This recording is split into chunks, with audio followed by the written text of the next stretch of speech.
In the six conversations, commitment is a promise made with no expectation of return. It's what we're so committed to that we can't not do it. A movement, a cause, caring for loved ones. Lesser levels might be, more specific tasks, things that we need to accomplish in order to work towards the future that we want. Promises are the action that initiates change. And the language of a promise, as opposed to a goal or an objective, is personal. And it carries with it a kind of sacredness that is embodied in this culture of restoration.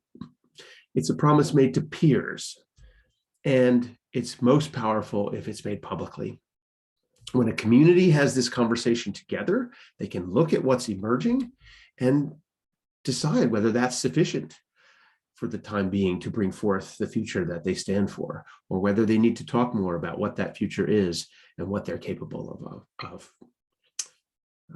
The main distinction in these conversations is with barter. So a bargained future, or I only do this if you do that, is not an alternative future. That's how we built the world we have. The goal here, if you will, is to replace the economist with the artist. In addition to barter, another important distinction is lip service, where we say yes and we actually don't mean yes.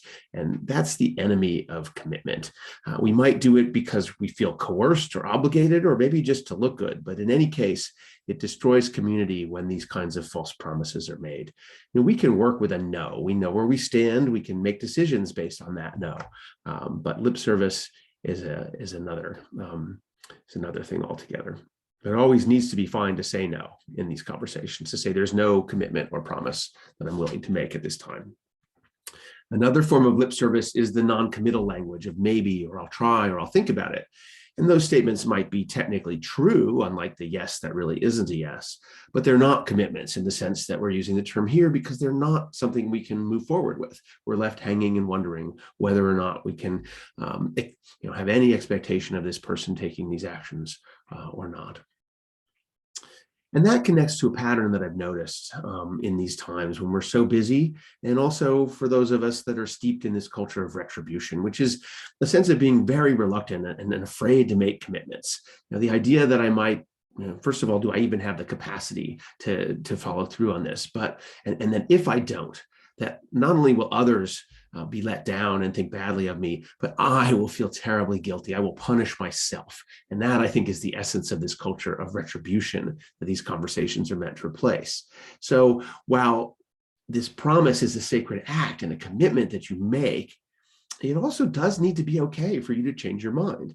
That's the dissent conversation. So our no is friendly to our yes.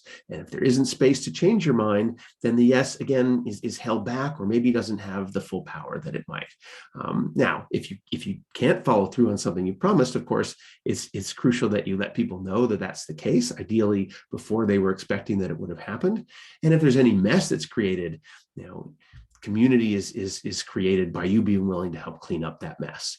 But we live in a time when we can't afford to be afraid of making commitments towards the things that are most important to us. We need to be bold. We need to stretch ourselves, and our communities are yearning for people to show up in this way.